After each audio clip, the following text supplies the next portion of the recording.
Good morning, Rabbi Sai. Good morning, good week. Rabbi Sai, here's a picture from exactly 4 years ago. Exactly. Maybe we could zoom in on it a shtickle. How do you make it larger? So if you look closely, I thought it was very, very interesting. Many, I would say 80-90% of the people in the picture are still here today, sitting almost in the same places. Here's Rav Nachman, Avi, Noam, Mendy.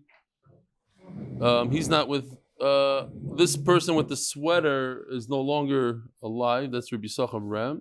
But here's Hillel, here's Rabbi Dambi, here's Judah, here's Dr. Factor. Hey, look who's here. Robert is here. Where is he? He's sitting in the wrong place. Eitan Ogerik. The Kitzer. Yeah. Here's Rabbi Schoenberg. Kitzer, a lot of the people. And you know what's missing? Look at this. I couldn't believe this. There's nothing over here in the booth. There's no cameras there, nothing. It's unbelievable. Did this happen? Now this 4 years. Here's Avi Gargir and Menachem Mateh and Yosef Biliak. Okay, Givaldi. Avi used to have a beard? You had a beard back then?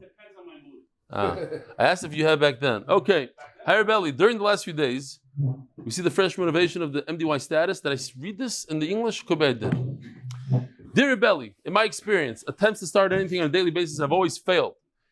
And the few days I lagged behind ultimately caused me to fall off the bandwagon. I was expecting this to happen again when I joined MDY, and it did.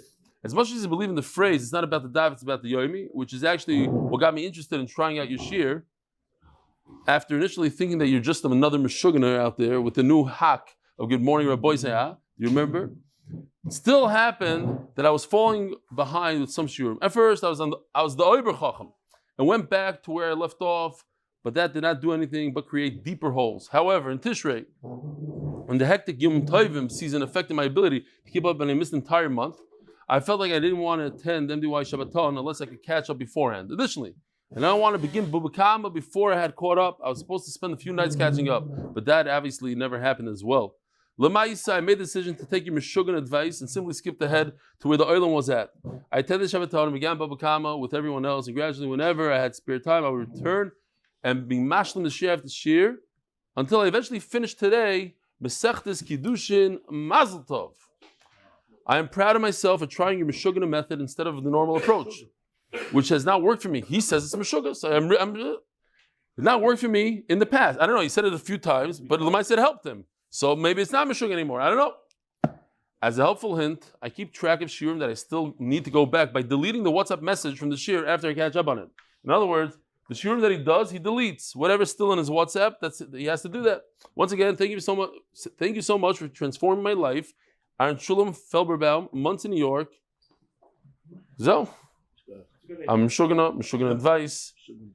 But Lamais transformed his life. Gewaldig. Dov Eisenberger. Dear Belly, not to worry, this is a positive email. Yeah, I was waiting for those emails to come in after last night. The jet ski story followed by the cab driver and then the mikveh towel were absolutely hysterical. So at least one person appreciated it. We had a guy that was never here before. He's sitting right over here. He came over after. He said, "I never laughed so hard." He did Daf Yomi for 11 years. He never laughed so hard during Daf Yomi. I told him, "Don't. It's not a daily thing. It was a one-time thing. You just got lucky." The jet ski story. When I went to the mikveh, I took off my. Whatever, we're not going to go into it because it was a very controversial story. You'll have to go back to the beginning of to this story over there on Amud Beis. Always a perfect balance. A little bit of humor goes a long way. This is exactly why you connect with so many. You keep it real by knowing when to let loose and when to reel it back in. Always a perfect balance. You had us all cracking up and we all appreciate and relate when you share the other side of you. Thanks for the Motzei Shabbos laughs. Dov Eisenberger. LYN Insurance. Rabbi Saidik Hoylel is sponsored by Anonymous from Lakewood, Refuah Tinuk Ben Malka. The Mesechta is sponsored for the unity of Am Yisrael. The Paras HaChodesh Ahron Fraiman. It should be a zechus to Rebelli for continued siyadta dishmaya and teaching Torah to Klal Yisroel. Paras HaChodesh. Lili Nishmas Kol Chayeli Tzahal Shenaflu Al קידוש Hashem. Parnas HaChodesh, in memory of Binyomin Airley from Anonymous in Manchester, who joined the shiur at the beginning of Sotah. Shprintzy and Avrumie Gross, Nishmas the yahrzeits of our fathers, Shlomo Zalman ben Yitzchak, Aiyzik Zechus, and Binyomin Airley ben Hiresh, הכהן זכריה. Interesting. Parnas HaChodesh, Nishmas Zechrya ben Moshe, Nishmas Chaya bas Yosef ben Shlomo Shana ben Aliyah. Parnas Hayoim in honor of Donny Fine and the amazing work he does with mitzvah opportunities. He's an amazing guy. He's an amazing guy that we all should emulate and deserves a shout out from a secret admirer. Yeah. I don't know who it is. Yosef, you want to tell him who it is? He has to work it out. Announcing the Daf Yomi shiur schedule for powwow events at Amazon Powwow in Miami on January 3rd. I guess you put this in because it's a Daf Yomi thing? I asked you. About this? Okay. At 6:30 at the DoubleTree Hilton Miami. 6:30 a.m. at the DoubleTree Hilton Miami is when the Daf Yomi is. The Edge Conference Daf Yomi at 6:30 at Hilton Meadowlands. You can learn with Joel Wolh, but he's one daf ahead, so we can just turn on R Eli on the screen. Sponsored by Dr. Mark Berkson, refuah shlema for my father, Yosef Ben Miriam, Jerry Berkson, the for him. The sponsor of the day, Lissi Lauderpacht, in honor of the yahrzeit of my grandmother, Mindel Bas Yosef, couple. Shoma should have an aliyah. Parnas Hayoim, Yosef Mevarach, Lili Nishmas, my grandfather, Yosef Ben Nizar, Yosef Ben Nazar, Nizar, Allah Shalom. The parnas of the month, for the month. Art of the month. Anonymous with the zechus for an easy childbirth for his daughter and a healthy baby. Yishkoyach Yosef for coming here. I know you only slept an hour and a half too. Yishkoyach. If somebody says something not nice to you, or you just don't like him, and you punch him in the face, if you know the answer, don't answer. Just raise your hand. What isser are you over on? If you punch somebody in the face, you kick him in the stomach because you just don't like the way he looks. Are you over isser deraisa? If yes, what is it? Anybody? Could you raise your hand? Somebody, one person. Elia. Very good. What is it?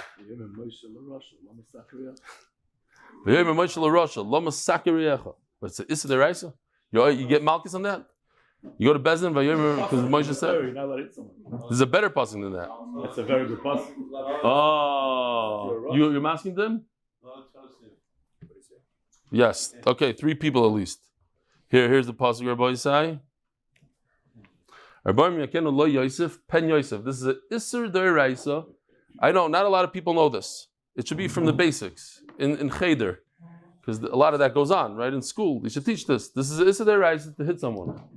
Of course, there's different reasons. If he hit you first, you might be allowed to hit right back. If your life is in danger, so I'm not going into that. But actually, to go over to somebody, to hit somebody, what if you hit your own child? What? No. It's an Isser. Even for Bezdin, there's an Isser to hit one more. Even for Bezdin, certainly for non-Bezdin. So if a Rebbe is being mechanech, or a parent is being mechanech, maybe not. But I'm asking if a parent hits their child not out of chinuch, but not out of chinuch, out of anger. Out of anger, a little bit more than is allowed. Is there an Isser? You're not letting your kid stop. So you could be over Isser D'Oraisa by hitting your kid? For no reason. Yes, of course. Your own child is no different than anybody else. Says the Gemara, we're holding the last line on Amud Beis. Tanya Yidach. We just finished Shitas Rabbi Yehuda, or I shouldn't say we finished. We're middle of Shitas Rabbi Yehuda.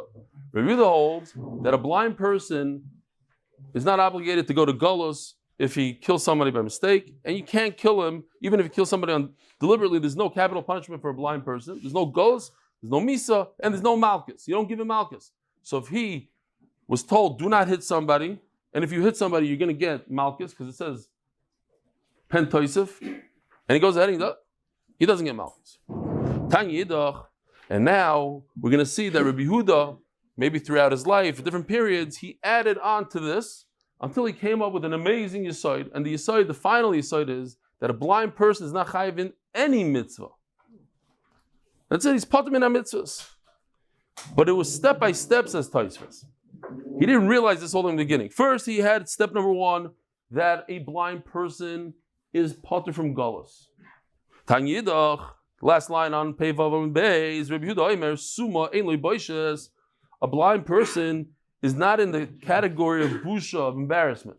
V'chein hoy Rabbi Yehuda, poitroi mikol dinim shebat Torah. Says Rabbi Yehuda that Rabbi Yehuda now takes it back, says Tosfos. He's going one more step. That a blind person, you cannot bring him to the Torah.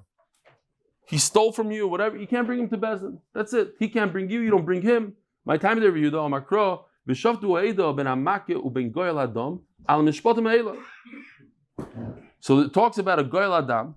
That is the relative of the person that you killed by mistake, and it says mishpatim. Kol sheyeshna b'maka ubegoyel adam. Somebody that's chayav for killing somebody b'shoigeg by mistake, and you have to go to Golos. Yeshna b'mishpatim. You could bring to a bezdin. Kol sheyeshna b'maka ubegoyel adam eina b'mishpatim. But Avi's here. Vali, come on in. You did a good job, Dr. Epstein. We spoke to the shver. We said, you got to get your son-in-law. He says, I'm not in charge. We said, you are in charge. You can say, but you're here. I don't know what that means, Ashi, but 2. Victory. Oh, it's a victory. That's what it was. Okay. Kol she'einu b'makom b'goyel adam einoi b'mishpatim. Hillel, I just showed a picture of 4 years ago. And you 3 were sitting like this. And Hillel, you were sitting over there. And Reb Dambi was sitting right over there. And I said, it's mamish like it was. And that's how it was. And Reb Nachum Katz was in the picture. I noticed. I forgot to mention you. You were sitting on the other side of the table. Yeah? I go back to the picture for a second. Avi, here. We're going back to the picture. Here we go. Rabbi Katz says he was there. I see you right over here. Look at you. That's you in the blue shirt. You're sitting on the other side. You see that? You're sitting the opposite. You're 2 over from Rabbi Schoenberg. The Kohanim. You had a little hair back then, huh? Hillel, that's you. And Dambi. Judah David, I don't know where he is. And where's Avi Factor? Sitting right over there. Okay. Ari Rosenstein, he sits right, I don't know where he is. Oh, here he is. You were there back then, huh? Yevaldik. Okay. Says the Gemara. Tanya Yidach. Okay, so we're at step 2. First of all, a blind person doesn't have gullus. Second of all, a blind person doesn't go to Bezdin. Tanya Yidach. There's a third one. A blind person is not in the busha category. He doesn't pay for busha. You don't pay him.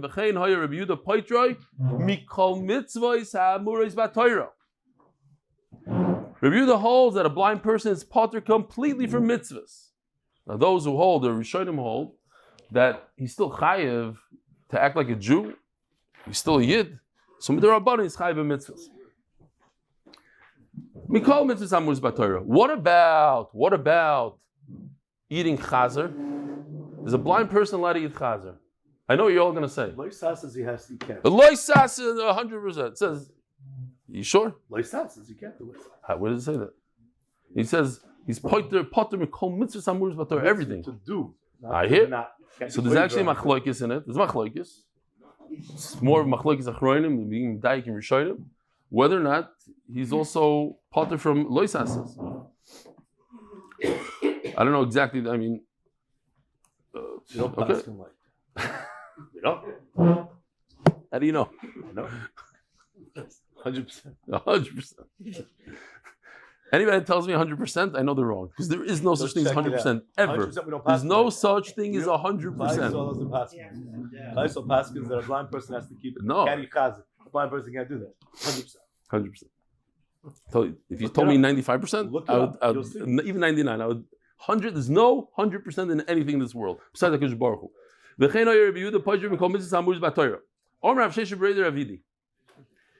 time at the Rabbi Yehuda Makro ve'ele hamitzvos hachukim hamishpatim. Kol sheyeshtem b'mishpatim, yeshtem b'mitzvos v'chukim. It says in the same passage the word mitzvahs and it says mishpatim. We just established in the second review though, that they're not in mishpatim. You don't bring them to bezin, so they're not chayiv in mitzvahs. But they are chayiv in loisa says 100%. V'chol sheyeshtem b'mishpatim enim b'mitzvos v'chukim. That was a joke.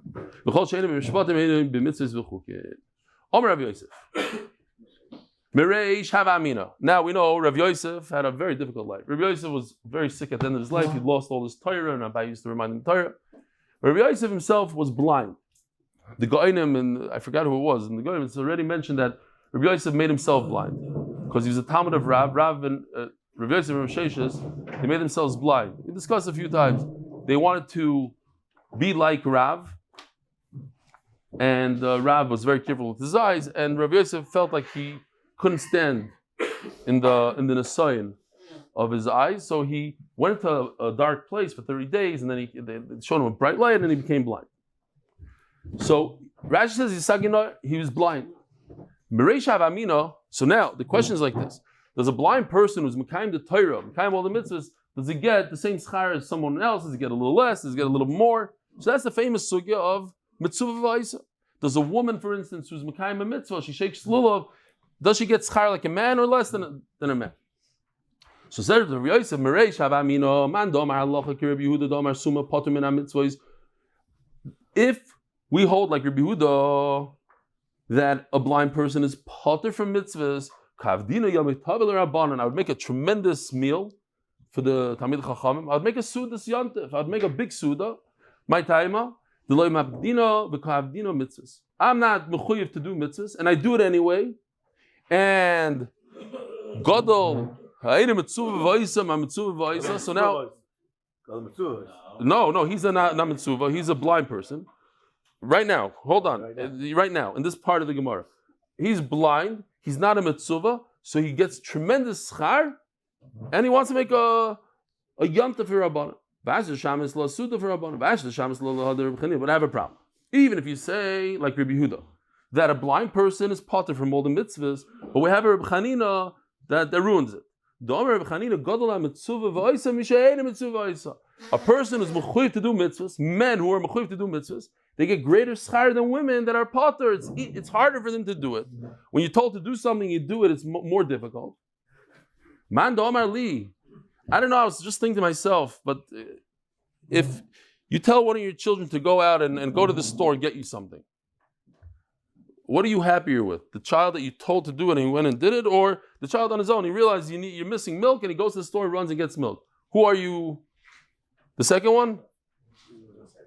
You're more proud of. Who gets more points in your head also? Ask the kid and the kid does it without arguing, it's a big thing. To me, I agree with Nachum. But you have perfect kids, so you don't have what I'm talking about. When we have kids that I don't want to, they go.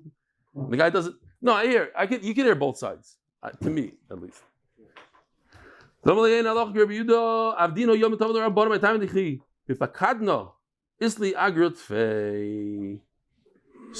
he says no, but now Reb Chanina ruined it. Why? Because when you're mechuyev to do the mitzvah and you do it, you get more schar. Since Reb Yosef is blind and he's not mechuyev to do the mitzvahs, he gets less schar now. So the question is, we know it says in the Mishnah that you shouldn't do a mitzvah amanas l'kabel schar. So what's Rav Yosef busy with the schar? So those who say that based on the schar, you see how valuable the mitzvah is. He's not saying I want the schar. He's just saying look at all these things I did. I did tremendous amount of mitzvahs. The schar is greater. Oops, the schar is less. Could be he's talking about afterwards. He already did all these mitzvahs. Look how much schar. I'm not doing the mitzvah because of the schar. The famous story with the Vilna Gaon when he didn't have an esrog and somebody said, I'll give you an esrog on condition that you give me all your schar. So he's very happy. He said he never had a situation like that in his life. He's waiting for a time that he could do a mitzvah without receiving any schar. Yosef is not saying, I want what? It says, go to mitzvah, but not to get more schar. You're a greater person. Go to mitzvah, because you have it's alright. You're a greater person. Yeah, but we're talking about schar here. He says, doesn't he say the word schar? Agr tvei. Isli agro tvei. I'm getting more schar, he's saying. He himself is a gadol. No, each mitzvah is greater, so I get more sechar. No, that's not how you're learning it. Okay, you're saying your pshat. Okay, I don't know. I'm reading it. The what? That it's a reflection that he's a greater person. Oh, okay, yeah. That's what you're saying. It's when it shows exactly. It's a reflection. The amount of schar shows that what you did is greater. Not that you're happy with that you care about the schar or not. It just shows that what you did was okay. Fine. What? Okay. Says the Eli Mishnah, sponsored by Moshe Cohen. Ali and Ruchnius and tremendous success in Gashmis. Here we have an example of where a person pays more than a bull. A person who causes damage has to pay the 5 things: nezek, tsar, ripuy, sheves, uboishes. Sometimes, as we learned, all 5 of them in one shot. Sometimes one at a time, but he has to pay all 5. Umishalim dmei vlados. And he has to pay for the loss of a vlad if he damaged a woman and she lost her pregnancy. He has to pay for that. Is referring to a human being. It doesn't say an ox that causes, only a human being. It says over here, Ish, mum ba'amisoy. Oh,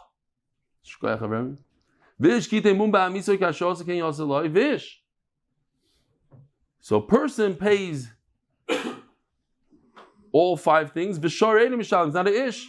So he only pays nezek. If a bull causes damage, his owner must pay damages, but he doesn't have to pay for unemployment and for embarrassment and for pain. What's the other one? And medical bills.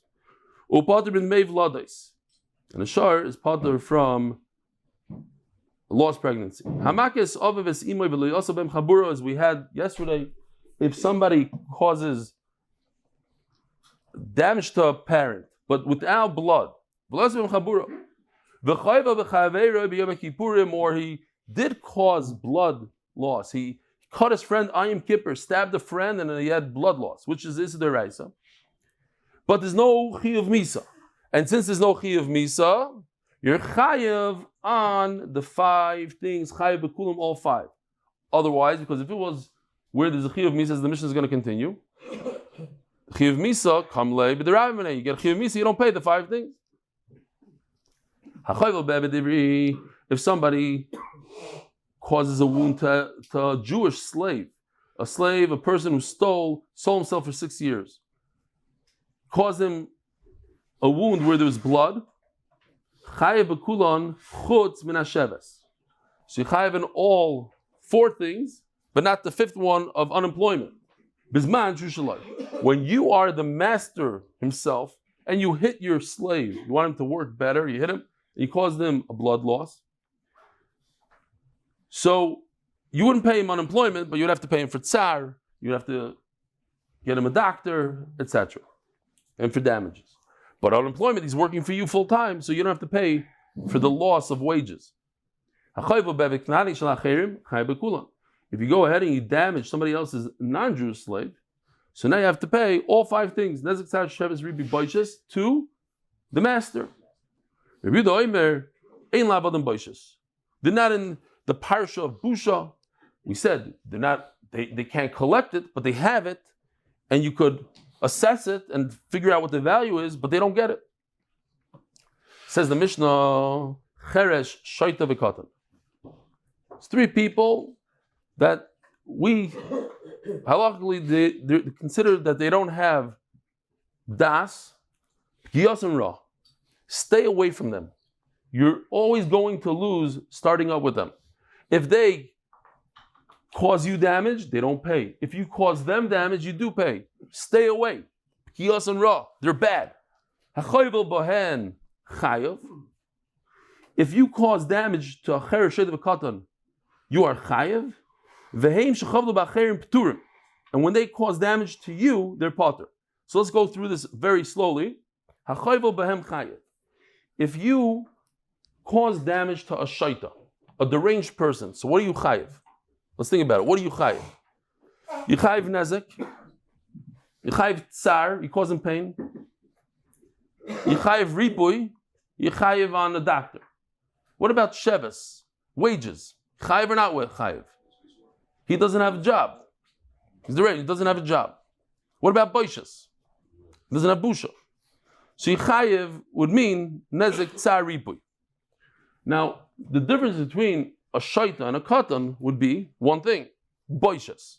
A katan doesn't have a job, hopefully, but he does have busha in certain circumstances, like Rapapa. The Amar Rapapa we had yesterday 4 times, 3 times.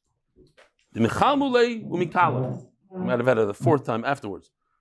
That there is such a thing as a katan who's old enough that you remind him of something embarrassing and he becomes embarrassed. But he wouldn't have sheves.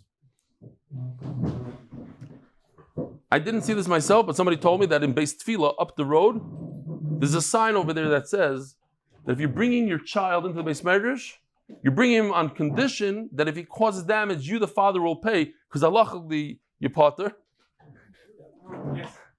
Yes? What sign is that? It's still there now? I have. Wow. And I haven't seen that sign. look again. I'll take a picture. I'll let you know.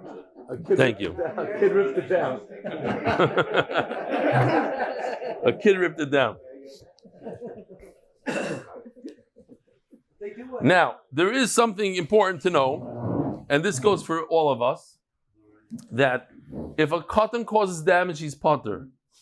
But l'fnim meshur sadin, the Mishnah Berurah brings down that you're chayiv.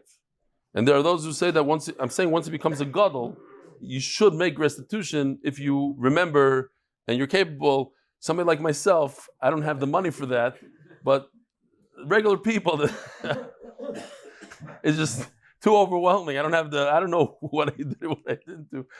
Yeah, I hope. L'fnim meshur sadin, you should go out there. If you want to be yahrzeits they shomayim, you should go out there and pay back.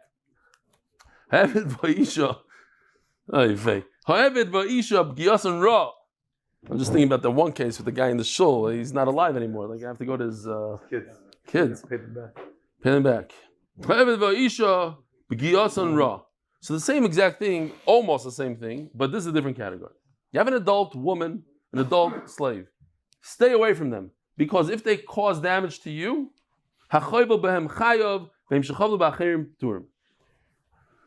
so both a woman and a slave don't have their own money. Even if they have nichsei milug or whatever, that's already obligated to the husband. It's on the side. This is one of the reasons why my wife doesn't like when I learn Gemara, because of this line over here, Mashkonisha Konabala. Everything is mine, Tzaddikus. No, you don't know what you're talking about. Okay. So it says over here that they cause damage. How are they going to pay for it? The thing is that if they get divorced, all of a sudden they're chayiv. A slave also doesn't own anything. So if he causes damage, he's potter. But what about the master? Why shouldn't the master be chayiv? If his slave causes damage, like an animal goes out there and causes damage, breaks somebody's car, gets in an accident, why shouldn't the master have to pay? We learned it. Burn down everybody's fields. Why is he answering everything? Rabbi say, chazara. Because, as we learned, that he'll go ahead, if he wants to get back at his master, he'll go ahead and burn fields every day. And the master, so we said, okay, we made xera. The other thing doesn't pay. But, however, afterwards, they do have to pay. That is, if the slave becomes free, the woman gets divorced, then she has to pay. If somebody hits their parent and causes them to bleed, the chayiv misa. The chayiv misa even without edim. I mean, you're not going to kill them, but there's a chiyuv misa here. And if you cause your friend to bleed on Shabbos, also chiyuv misa. Then you're not chayiv in the 5 things. Why? And somebody that's chayiv misa, he gets the larger of the 2 punishments, and kim levi the rabbinate. and if you cause your own eviknani damage, potter mekulam. If somebody else causes damage, he has to pay you. So if you cause the damage yourself, you don't pay yourself, you're potter. So it goes like this, just as a hagdam here. If you cause damage, somebody causes damage to your minor son, the damage goes to your son. Tsar ripui boishas goes to your son and your daughter. There's no question that the pain, the aggravation, the doctor bills, the busha go to the kid. That's not a machloikis. What about the actual damage? Damages, so the Gemara talks about it, the Gemara asks, and the Gemara is going to come out that the damages of a daughter, only a daughter, a minor daughter, go to the father. There's something about a daughter that's different than a son. The daughter, her work goes to the father. Now, this is we're going to talk about it. The pasuk says that a father has certain authority over his daughter. He can marry her off to different people. So he has something there. Sheves, what about the lost wages of a minor daughter? So that's a whole sugya that we're going to have now. Is she living by her father, not living by the father? Did somebody else do it? Did the father do it? Different things. Okay. As for Rebbe Elazar to Rav, hachoyvel bevasketano shel acherim chabala lemi. Elazar asked Rav, the first Amoyer that ever existed at Rav, the Gal Adar in Bavel, hachoyvel bevasketano shel acherim chabala lemi. If somebody causes damage to one's daughter, a ketana, who gets the chabala? The Torah says that the father has shevach nurim here, meaning he can accept kiddushin, he gets things, he has benefits from her. So too, when there's damage caused to the daughter and there's money involved there, it should go to the father. If he wants to sell her, he can even sell her as a slave, as a amma ivriya, and he gets the money. So Mela also the chabal should go to him. Maybe it's halacha when it comes to. Let me see over here. No, how do I make it bigger, Avrami? Not this one. I was looking for something else. There, this one. As bidin osadi lishazeh, there's a passage that says that you can marry off your daughter. The Torah doesn't say who to marry off to. You can marry off to the worst guy in the world, and he still makes that money. You hear this lashon, Rabbi? This is the lashon. I think this is a very, very important line here. That if a person wants to hit his own child, loy matzi chavel, it's asur. There's an isser deraisa for a person to hit his child. Like hayelei rachmana. Comes out, if a person hits his child out of anger, not chinuch, he's over isser deraisa. What's this deraisa again? Arbaim yakenu leYosef pen Yosef. When I had that thing with my Rosh Yeshiva, the guy smacked me in my face, and the Rosh Yeshiva called me to the office to find out what happened, why did he smack? I told him the story. I was talking in the middle of Ben Azmanim, outside of the base measures during Seder, and the guy didn't like it. The guy said, "Shut up." He was nasty. So I said, what? He threatened me. He said, if you're not going to be quiet, I'll smack you. I said, so come here, smack me. Let's get over it. I need to continue. So he got out of his seat, he ran over, and as he came, I stuck out my face like this. He smacked me, and I said, okay, you're done, next. I just said, machalach, whatever. So the Rosh Yeshiva calls me in. I don't like to say the story, and I said it, just read it, but the Rosh Yeshiva called me in. He said, what happened? I told him. He said, you were misnaig, he was misnaig ba'oiz, and you were misnaig ba'azus. That's what he told me. So I told him, but he was over on Pentaisif. I told him that. I told him he was over on Pentaisif. I said, what I did, I don't even know if it was Issa to stop learning, in the middle of learning, okay. But he was over on Issa Deraisa. No, so then he said, Oiz and Azus. Okay. So, as a hobby, That guy called you from the task. He did ask me, Mechila, 20-something years later. think on a Tisha B'Av, he called me to ask me Mechila. Yeah. Thank you for reminding me. So, After a shiva, he didn't ask for it. he doesn't have to. He told me what he held. So, as a hobby, I like to argue with people about anything, even if I'm wrong. So one of the big things today is like you're not allowed to hit your kids. Nothing, zero. So I tell people what you're talking about. It's a mitzvah to hit. It's in the Torah. There's the whole thing. But I always tell people, listen, I don't know, you should hit not, but it should at least be like an option. Like the kid should know in the back of his mind that he could get it. If he knows that there's no zez, then people complain, people have no fear today. They have no respect for elders. I don't know. We came out pretty good. Depends. The guys that got beat up like Meshuggah, it's one thing. So I'm not advocating for it. But one thing, a number of people told me that Reb Shlomo Wolh says, in his Sefer, he says that Bizman Hazeh, it's osur to hit. Chas v'shalom to touch, not even for nothing. And I tell people, so what if your kid is going to run into the street in front of a car? You're not going to go like this, like you give a little zez. No, not even that. I said, so you're killing your kid. You're Yitzhak. Sometimes, okay, back and forth. Baruch Hashem, I don't have children that age anymore, so it's not in the gap. So then, this one big psychologist, a very, very famous psychologist, told me this about Revolba. So I said the opposite. Revolba says you should. He says, no. So I bought him the Sefer, I gave it to him as a present, and here it is. Read this is Reb Shlomo Wolh in Zriya B'Binyomin Airley. Sometimes you're allowed to hit in tremendous pressure. What's the tremendous pressure? You would think, like, wow, here's the tremendous pressure. L'mashal, be'erev at night, the kids have to go to sleep. There's a few kids at home. They're all screaming. And the mother is very tired from the whole day.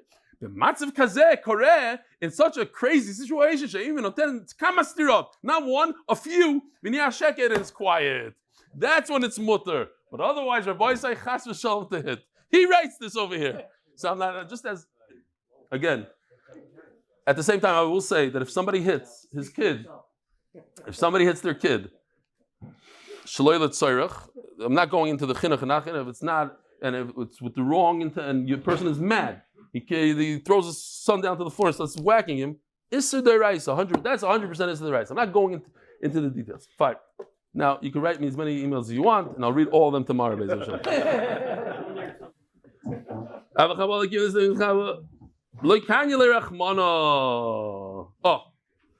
So when it comes to Kabbalah, when somebody causes damage to a child, the father doesn't have a right to it. Why? Because he himself can't even hit his own child. Says the Gemara Daf Amud Beis, sponsored by Greg Haber, for the success and the return of our hostages and chaylim, and for the zechus of Klal Yisroel. Amen. Omerlei. So again, Rebbe Lazar asked Rav, what happens if somebody caused damage to his young daughter? Who gets the damages? Says Rav, Lo zikta Torah lav elo shevach nu'urim bilvad. So, Shevach Nu'urim, whatever comes from the Shevach Nu'urim, that pasuk Kiddushin, Hafaras Nedarim, but not the damages that come from physical damage. Eisvei, so Rebbe Lazar kind of knew what he was going to say. Reminds me, I'll tell you this ma'isa real quickly. I said it before, but it was Geshmak and Ma'isa. I went with my father, Zilzayin Gizun, to Reb Chaim Kanievsky once, and my father asked him a question. A certain Gemara, so Reb Chaim Kanievsky says, Taisvus. The story goes that when I came out of Reb Chaim Kanievsky, my head was spinning, and I asked my father, what just happened? He says, I'll tell you. I asked him this Gemara, you understand the kasha here? So Reb Chaim Kanievsky told me, there's a Taisus in Chulun that says this and that. So my father told me, I knew he's going to tell me the Taisus in Chulun. So I said, yeah, but Sukkah and Sukkah that. And Reb Chaim Kanievsky smiled, and but it's that. And he told him something else. And back and forth like 5 times. At the end, Reb Chaim Kanievsky won. My father was very excited because that he was holding cup and they were going back, forth, back. Great. So over here, yes, Rav a question. Rav tells him this. Eisvei, he comes back with something. He comes back. What did you say, Avi? No, the back and forth was cool. No, and just words, not a whole explanation. Taisus chulun Amud Beis, Mari Mekoimus, tak. And I'm like, what just happened? Eisvei, and then of course Reb has a big smile and checkmate. Get out. Next, bua, bua, bua. He liked this stuff when it was geschmack, and you know. Eisvei, hachayvel be'eved ivri chayev b'kulon chutz min hasheves. It says if he caused damage to a Jewish slave, Yechayev and everything, besides the unemployment.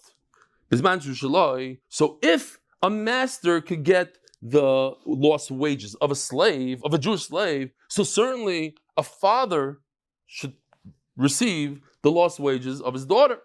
Omar Abaya, you're right. That's not a good kasha. That just says that lost wages, the Maisiyadeh, Ad Shas Bagrus, Davua Havi. Just real quickly, we'll show this. Why not? There's 3 stages in a girl's life. Wait, what did I just do? There we go. This is Ktana from 0 to 12. Nara is from 12 to 12 and a half if she has Simanim, but 12 and a half is the max. 12 and a half to 120 is the Begeris. So, Rab, there was no argument, he says. Rab agrees. We're talking about 2 categories that we don't know. Nezek and Sheves. The damages and the lost wages. We're not talking about, it says Abai. We're not talking about, Rab wasn't talking about the lost wages. There, you're right. The Maisi Yodea, Achas Bagrus Davua, that belongs to the father. What we don't know is, what about the Nezek? Eisvei. If a human being hits his own son, he should pay his son all 5 things immediately. If he has a younger son, he should make himself a bank account. There was a kid that was sitting right where Lauren Spiegelman was sitting last night, and he was smiling from ear to ear. And I'm like, what, your father owes you a lot of money? He's like, Yasle Zgula. He should make a bank account. I'm not kidding. I see this kid is like, he's getting, like, what are you so happy about? Yeah, I got beat up big time. He didn't want to say it like that, but okay. I said, you know what your father's going to say? I told him, I said, it's a lost cause. I know all these tinus already. I went through this. You owe me a lot of money. You hit me 5 times.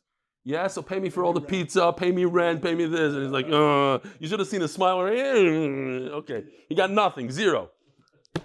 Yasli Zgula, you should make him a bank account, you should put the money in there. You owe the son money, you're not going to give him today, he's going to waste it on candy. You put it in his account. But if you cause damage to your young daughter, Potter, what's it called? Retroactive trauma clarification. Yeah. So it says Meforish that you give it to the father. No, again, that's not a good raya. We're trying to figure out nezek, not sheves. Says Gemara, what you should give your son, you should pay your son right away if he caused damage. So we have here another brisa. These are the 2 brises. The first brisa we already read. Here's the second one. It says, if you cause damage to somebody else's kids, you should pay them right away to the adults. The younger ones, you put it away in a trust. Potter. Oh, it says Mefurish, you are Potter. What are you Potter from? You're Potter from Sheves. You're still chayiv in the other stuff for your own children. You're chayiv in Tsar. You're chayiv in Sheves. You don't have to pay. Says Gemara Amri, Loi Kashya. Kan b'shesmuchim al shulchane. Kan kishein smuchim al shulchane. Says Gemara Nafkemina, when you have children that are living by you, so in return of them living by you, here, that's the Gemara's answer. I give you free rent. I give you free room and board, food, everything. So you know what? If this happens, I don't have to pay you. But if they don't live in the house anymore, then the father is chayiv in Sheves, right? Because there's a give and take. I give my kids room and board. I get their ma'asiyadayim. I get the lost wages. They don't live by me, then I don't get the lost wages. Says Gemara, so what? How do you say the first? You establish that the first bride is talking about when they're not with their father. If they're not living by him, so let's explain the sefer. It says, if you cause damage to your young daughter, that goes to the father Ask the Gemara, if she doesn't live by her father's house, why should her father take that money? Shouldn't you give it to her? The boy is how is she going to live? She needs to support herself. That's one of the ways she's going to support. Somebody hits her, she gets the money. Now, there is something interesting. There is a Manda Omer that says that if you have a slave, this is very extreme. You're allowed to tell a slave, you work from day to night, all day long, work for me, and I'm not going to give you food. You go figure out the food situation yourself, go and knock on somebody's door, get food by yourself. So if that's the case, maybe I would say the same thing by a daughter, that she doesn't live by me, but nevertheless, I get the income. That doesn't work, says the Gemara. Even if you hold like that extreme Manda Omer, that same work, but I'm not going to give you any food. That's only by non-Jewish slave. You should work the whole day. And at night, knock on the doors and get some food. Go into the dumpster, get food. But when it comes to a Jewish slave, it says before in the pasuk, it should be good for him together with you. What does that mean? Whatever you eat a steak, you have to give your slave. Not only that, the famous Gemara, if you only have one pillow, you give the pillow to your slave. You have to treat him just as well as yourself, maybe even better. So certainly your daughter can't tell her, you don't live by me, but I should take your money. That doesn't work. Says the Gemara, like Rava Breder says somewhere else. So by us also, we're talking about the extra money. Of course, the regular money for her to support herself, she takes for herself. We're talking about, even though she doesn't live by her father, he's still entitled to the oidef, the change, whatever's above and beyond that he takes. But Maya came to the Basraisa, and how did you establish the second brisa?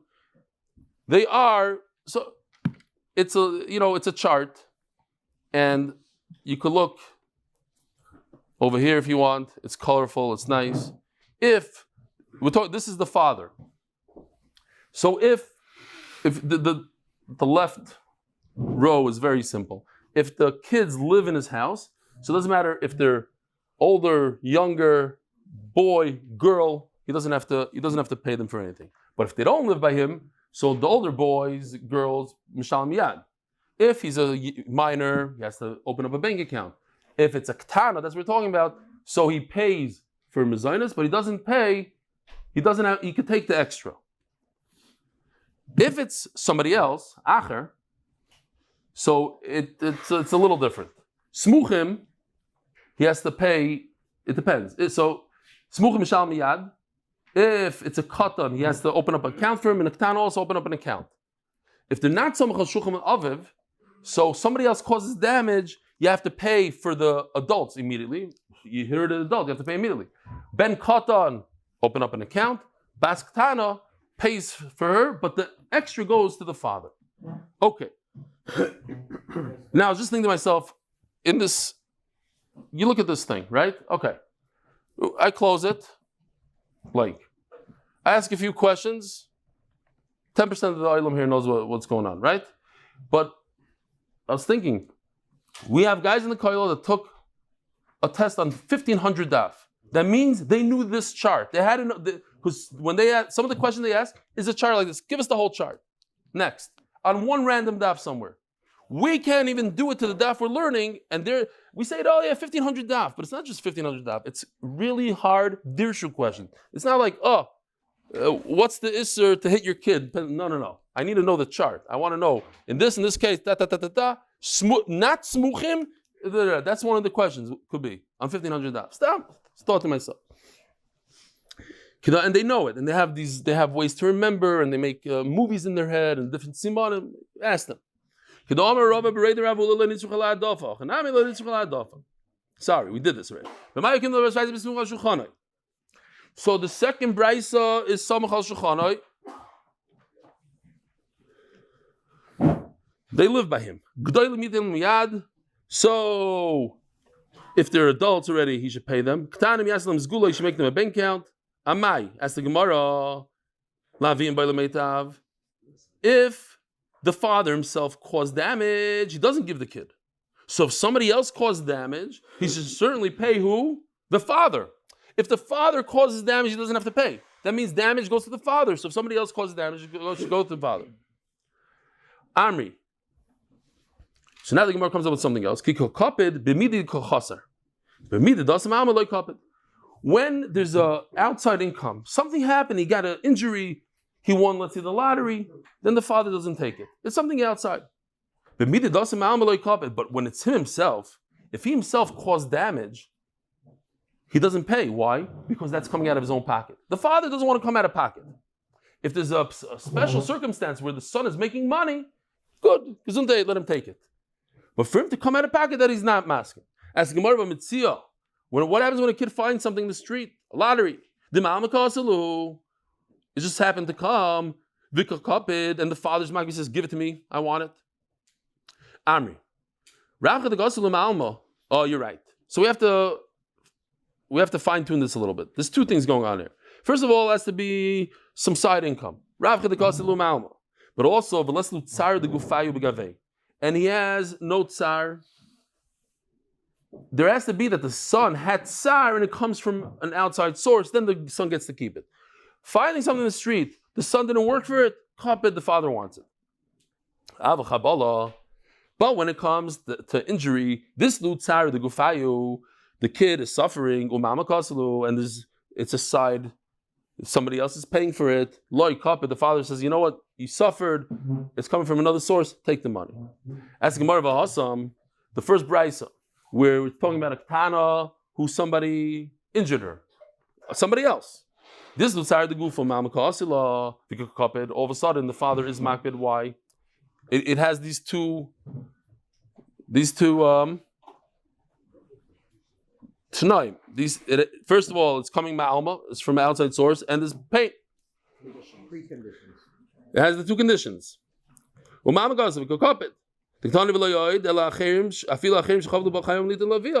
to pay the father. Why the father? Give it to the kid. You just said, if the kid suffers and it's coming from an outside source, give it to the kid. So the Gemara says, beautiful. Amri. Hazim the guy we're talking about him is Shugana. What's the guy's name? I forgot his name. Shulam, whatever his last name was. Halbersham. Okay, we'll go to his name here. Whatever the guy's name with the big long email. Felberbaum. Shulam Felberbaum. The guy's a Michigan. I don't know. Sometimes it's not a better word. He's a captain. What do you mean he's a Michigan? The kid is 7 years old. He threw him out on the street. Why? Because it says Shulchan Aruch, 6.5 years old. You're done. Of course, Shulchan Aruch, 6.5 out. It's a guy like that. He's a makbid. He's a captain. The proof is they're not even living in his house. So even something that has it just came from somebody else, he takes the money to himself. He's one of these guys. He's one of those. But a normal guy, the lav gavri kapdanu, he lets his kids stay by his house. He's a regular guy. He's a laid back person. He lets his kids stay in his house until they get married or whatever it is. So if they get some outside source income, you could have it. Now let's just finish the sugya. Mais gula. What does it mean that tzaddik? Did I even say shalom aleichem to you before? You all the way at the end. Where are you from? Lakewood. I did say shalom aleichem to you. That's it. No, there's a guy that looked mamish like you. It's not you. You weren't here last week. Are you serious? Remember, you know what I'm talking about? The guy with the big black beard. Maybe from the distance. What's your name? Nasson Bergstein. Shalom aleichem. There's another guy from Lakewood. We can prove it. We'll show it in the video. What? What's his name? Rieger. Also, did he look similar to him? Okay, so I'm not Miss Sugar. But now I just, at the end of the year, I looked a few times, like, wait a minute. Maybe not the same person. Shalom aleichem. All you guys from Lakewood look the same. No, I'm just chas v'shalom. Okay. Mais gula Rav Chizda Amar Sefer Torah. I was born in Lakewood. You know what I'm saying? So I'm allowed to have a... What's gula? What does it mean you should put something aside for this kid? Buy him a Sefer Torah. Obviously, Sefer Torah didn't cost $100,000. You're also new. No. Okay, so buy him some Sefer Torah. I hope the injury wasn't that bad, but it seems like a Sefer Torah wasn't that expensive. It could be even a Navi. It could be anything, any kind of Sefer that you're right that lasts for a long time. Also something that lasts, gives sustenance. They say the Yamach Shemoyniks that came in on September 7th, they came with a bunch of dates. You heard about this? October 7th. What did I say? Oh, whatever. Because dates is one. If you're going to be stuck for a long time with one food, they say take a date with you. Dates. dates last, and this is something you build a guy a tree. You knocked off his arm, build him a tree. Get him a tree that he has for generations. He only gets, Rav Shlokish says, the Torah only gives shvach neurim, like we said, is kiddushin, for zandarim. Rabbi Yochanan Amar afilu ptzia, even a wound. Ptzia sokadaydach, we said it has to be a bloody wound. What's a ptzia? Just a afilu Rabbi Lazar giving boylei el chabala de afchasa mikaspa. It has to be something that the value diminishes of this kid. Av a ptzia, a wound, lo afchasa mikaspa lo yikomim boylei. Or Rabbi Yosi bar Chanina sheptza befonel. Yes. She has a little scar on her face. That actually causes her value to go down because you could sell her as a amma, and the value goes down. Because of that, you have to pay the father. Rabbi Sai, have a wonderful day.